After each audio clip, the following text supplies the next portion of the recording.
On September 10, 1929, American millionaire J. Bunyan hosts a dinner for other millionaires in New York. Acting on a suggestion from Mortimer Bayliss, the curator of Bunyan's art collection, the group decide to have fun with their money by making a sort of tontine. Bunyan and 9 other millionaires contribute $50,000 each to a fund. And the last son of the men to get married will receive all the money plus the compound interest accumulated. The men are not allowed to tell their sons about the tontine. The story jumps to June 20, 1955. Retired butler Augustus Keggs is the landlord of 3 neighbouring homes in London suburb Valley Fields, Castlewood, Peacehaven, and the Nook. Keggs' former employer Lord Uffenham and Lord Uffenham's niece Jane live with Keggs in Castlewood. Lord Uffenham has rented out his large home, Shipley Hall, near Tunbridge, to Roscoe Bunyan, the late J. Bunyan's wealthy son. Jane is engaged to Stanhope Twine, an unpopular sculptor who lives in Peacehaven, though Stanhope does not have enough money to marry. Keggs was J. Bunyan's butler in 1929 and knows about the tontine. The fund has grown to approximately $1 million. He tells Roscoe that he and Stanhope are the last unmarried sons. Keggs advises him to pay Stanhope £20,000, under the pretext of getting a percentage of his future earnings, so that Stanhope can get married and Roscoe will receive the tontine money.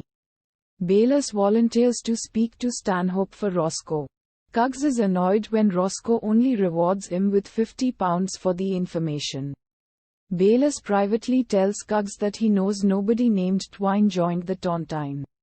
And Keggs confesses that the only other remaining son is actually named Bill Hollister.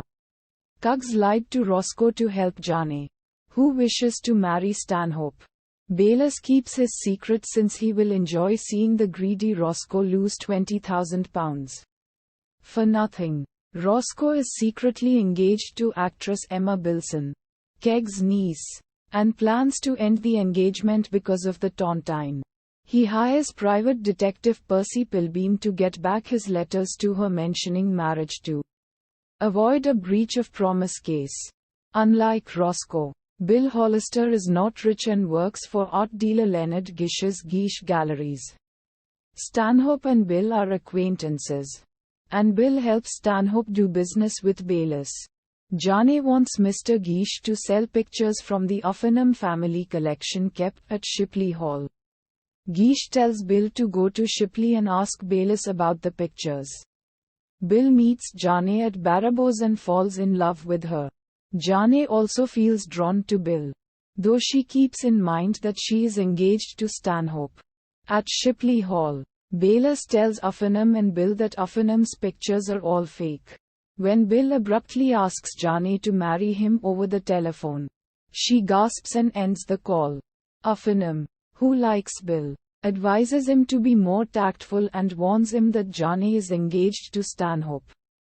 Bayliss delivers Roscoe's check to Stanhope. Afterwards, Bayliss tells Roscoe that Keggs lied and Stanhope is not part of the tontine.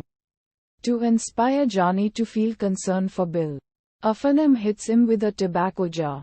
This is successful, and Jane and Bill admit their feelings for each other. Stanhope has ended his engagement with Jane in order to travel the world freely with his new money.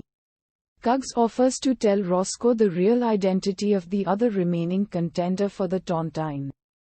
If Roscoe pays him $100,000 out of the tontine proceeds. Roscoe agrees and they sign a contract.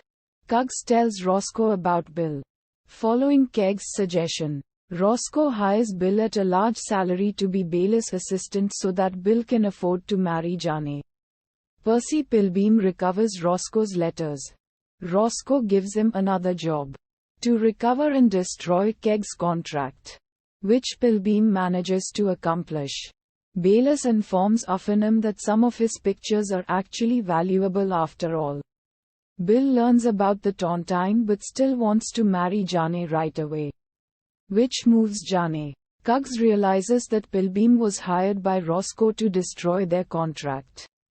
And also learns that Roscoe was engaged to Emma and ended the engagement because of the tontine. And had his letters destroyed to avoid a breach of promise case.